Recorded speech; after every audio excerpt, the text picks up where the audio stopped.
Welcome back to Beginner's Breadboards, my electronics learning journey.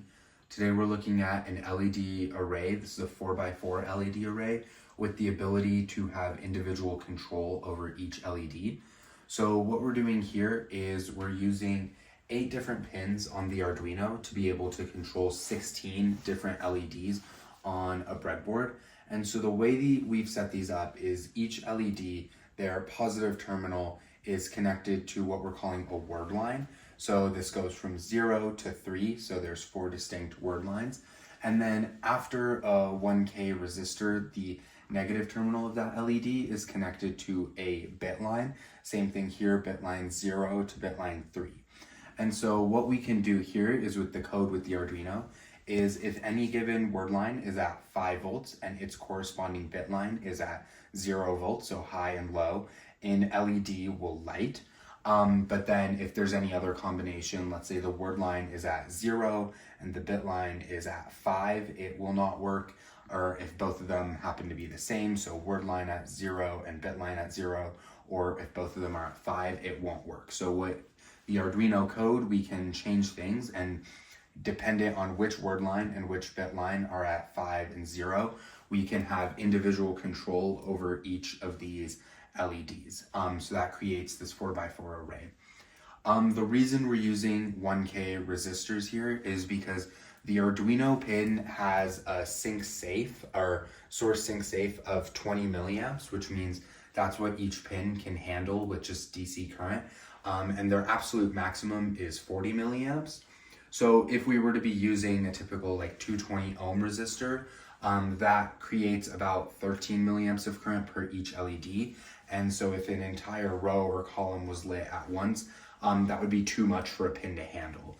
But if we use 1K resistors, a single LED's current is only about 2.7 milliamps, which means that even if all the LEDs were lit at the same time, the maximum is just around 10.8 milliamps, which keeps this safe for each of the Arduino pins.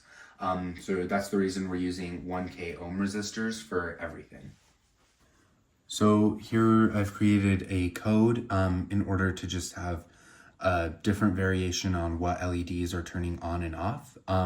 So this is pretty controlled. So the first thing we do is we create an array for our word lines and bit lines. So since we have 4 of them, these are the pins we're using it for it. So we can call it 0, 1, 2, and 3.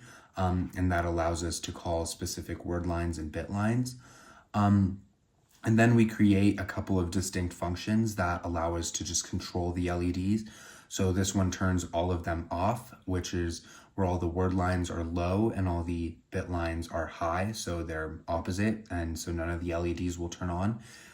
This opposite is all on when all of the word lines are high and bit lines are low. And then this allows you to turn an individual LED on or off. So it first turns everything off, and then we'll do a specific word line and bit line to turn a specific LED on. Here you'll do all the rows on. Word lines will just remain high, and then you'll change what each bit line is. And then this does 2 rows on at a time. And then we continue, and there's a couple different ones here. So this does the columns, turning them on. So same thing here with the bit lines and word lines, just kind of flipped. And then in the loop, we can call each of those different functions. So then these will create different motions for the LEDs. So this turns each individual one on forward, and then reversing that in a backwards, so using the LED on and some for loops. And then this uses the row on, and so it'll turn on all the rows forward and back. And then this will flash all the rows at once, so it'll turn all of them on and off a couple times. Now for the different functions, if you want to turn a specific LED on, it requires 2 arguments, so which row and which column it's on. So you need to input 2 different parts there. If you just want to turn either a whole row or a whole column on, it only requires 1 argument, and that is which row and which column you're trying to turn on all at once.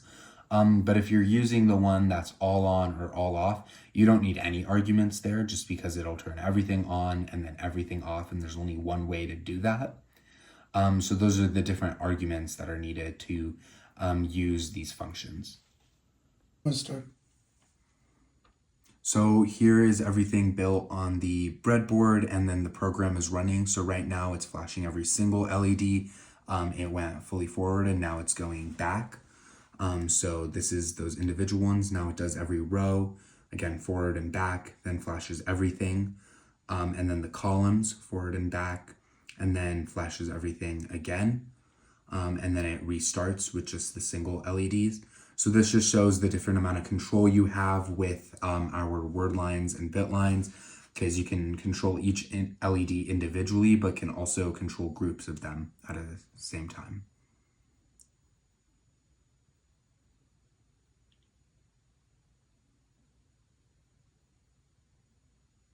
Here we have another way of controlling the LED array. So what we're doing is we're counting up the word lines and then counting down the bit lines.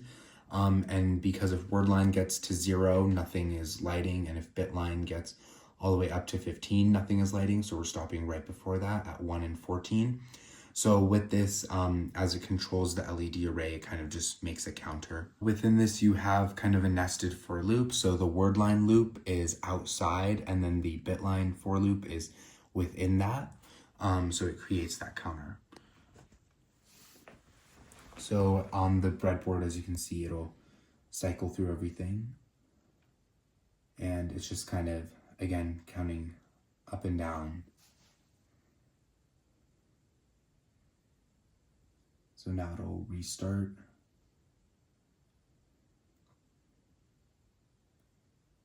And so now it's at like 2, and this is 3, and it'll go all the way up to 15.